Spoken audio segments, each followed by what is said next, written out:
What are you asking me? I said you said that you're playing a comedy club or somewhere called the Beer Hall Putsch in Staten Island. No, I didn't. You're putting words in my mouth. And the show starts at 4 p.m. Isn't that like I didn't weird? say that. I didn't say that. You said that. This is not. Yeah, David, we just heard you. You said you're playing a comedy club in Staten Island called the Beer Hall Putsch. You said that. Okay, oh, man. Oh, wow. Here we go. The two of you teaming up, trying to make me think I'm crazy. You know, there's a movie based on, there's a term for this. It's from a famous movie. Gaslighting? No, that's not it. It's a term for when, what is it? When people conspire like you're doing to make a very innocent, sympathetic character like me think they're going crazy. Well, I mean, that's gaslighting is what it's called. It's from the movie Gaslight with Ingrid Bergman. No. Yeah, where she gets tricked into thinking she's going crazy. No.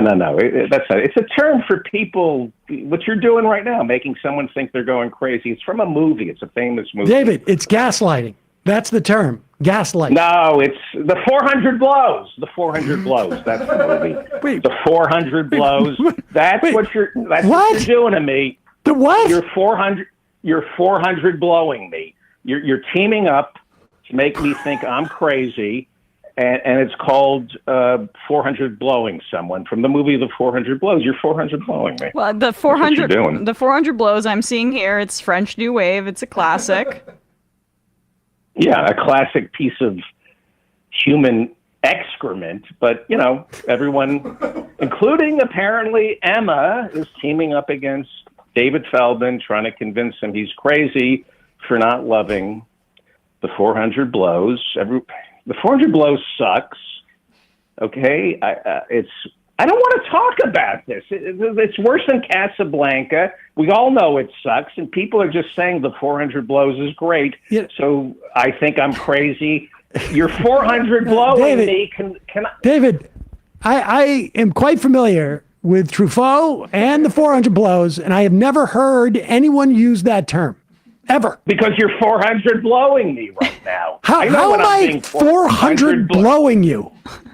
You just said I was playing the Beer Hall Putsch in Staten Island, and that's not what I said. And you're no, David, that is exactly what you said. Yes. You said I'm playing the Beer Hall Putsch in Staten Island at 4 p.m. That's what you said. Wow. Nobody is 400 blowing you. God. You said it, David.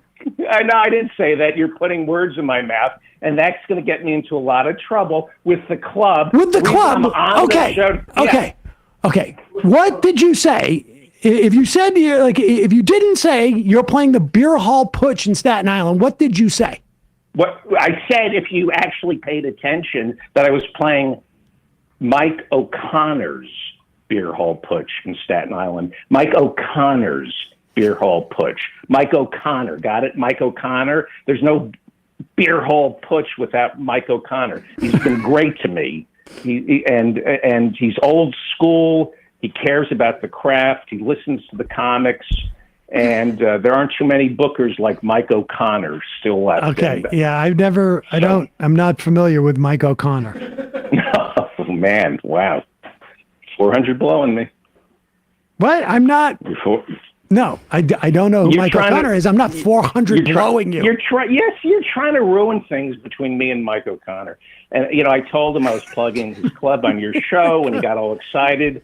And you're like, you know, you're embarrassing me. Dude, I don't know who Mike O'Connor is. I'm sorry. I'm not 400 blowing you. I don't know what that is. 400 blowing me because you're jealous that I'm still in the game, Sam, playing the clubs, pounding it out, and you're not. You're always jealous that I had the hunger for stand-up and you lost it. I've got to tell you, I'm quite sure. In fact, I'm sure that that's not true. You don't remember Mike O'Connor from Boston? Do I remember Mike O'Connor from Boston? No, I don't remember Mike O'Connor from Boston. Tiki Torch O'Connor. Tiki Torch Mike O'Connor. You don't remember Tiki Torch? No. David, sure you don't. I grew up in. I knew Boston. I knew all the comics. I did not know a comedian named Booker or whatever he was. Tiki Torch, you know him. Tiki Torch. very edgy, a lot of crowd work. He says the things everybody's thinking, but are too afraid to articulate. Uses the C word, the N word, the B word, the Z word, the LGBTQ word. Very dangerous. And you're telling, and it's very dangerous. And you tell me he now runs a basement club in Staten Island called Mike O'Connor's Beer Hall Putsch. Thank you. Yes. And he also records a podcast. And you would love his show. You should long form conversation with three thinkers. Yeah, like I don't know what Shane Gillis, Jimmy Dore, Jackson Hinkle, Matt Taibbi, Bill Moore, Bill Maher. I don't know how to pronounce his last name. Bill Maher. Yeah. Bill Maher. And Russell Brand. Russell Brand is on. Free thinkers searching for answers. I'm like, and I don't mean to get into it with you because I have tremendous respect. But he, unlike you, he doesn't fall prey to this whole. I heard you were talking to Alex. You're in that left-right versus right thing. It's tired. You can't pigeonhole Tiki Torch, and I respect that. Yeah, I am somewhat familiar with that type. Yeah. I thought you said you don't know who Tiki Torch is. So I don't know who Tiki Torch is. I said I know. I'm familiar with the type of person that you're describing. There is no type. That's what I just said. You can't pigeonhole Tiki Torch. He's not a type. Okay, you can't. Whatever. Let's do. Okay, go ahead. Like he's open-minded, unlike you. He's a free. He was going to vote for Bernie, but you should have him on the show. He was going to vote for Bernie. But at the last minute, he changed his mind. Something about, I guess Bernie was against Shelby or something. Shelby County? Like as in Shelby County versus Holder? Like the Shelby County case about voting? That sounds about right. Tiki was rooting for Shelby County. Well, they won. Okay, I don't follow college football. But no, it was not college football. It's a Supreme Court decision from 10 years ago that seriously undermined the Voting Rights Act. Well, I don't follow that either. I'm not. It stripped out big parts of Section 5 of the Voting Rights Act from 1965. It was 1965. It's a little before my time, 1965. Okay. No. The 1965 was when the Voting Rights Act. In 2013 is when the Roberts Court said that states that used to have pre-clearance from the old Confederacy and in New York had to check in with the DOJ before they changed their laws, because every time they did, they try and disenfranchise voters. Okay, and I've heard Tiki Torch talk about that, and he says that's a good thing. No, it's not a good thing. It's a bad thing. What? Why? Scalia said that the only reason why they reauthorized the Voting Rights Act, whenever it was, 2006, was because the senators were afraid of being called racist, and that there was no longer reason to give away this sort of privilege to black people. And that's a good thing, right? No, it's a bad thing. It's a bad thing, David. Why is that? Why is that? Why is that a bad? I don't know. Isn't it a good thing that black people can vote in the South now, but they couldn't vote in 1965? Isn't that a good thing? Yeah. Why are you saying it's a bad thing for black people to be able to vote in the South? Why would you say that? I wouldn't. That's not what I said. You just said it's a bad thing that it's easier now for black people to vote, unless you're 400 blowing me again. No, I didn't say that. That's what the Roberts Court said. The Roberts Court said that it's easier for black people to vote today than it was 50 years ago, and you think that's wrong. Yeah, I mean, exactly. I mean, it's completely. You think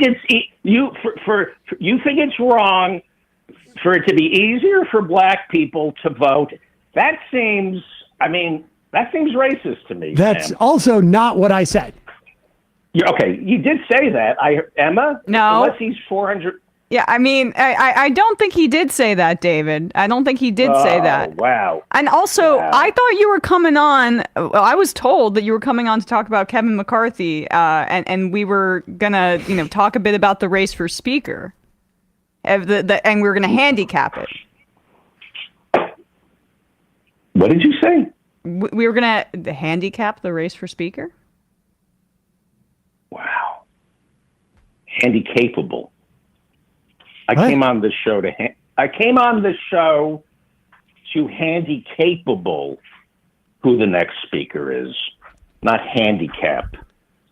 Shame on you. You're just like the Nevada Gaming Commission.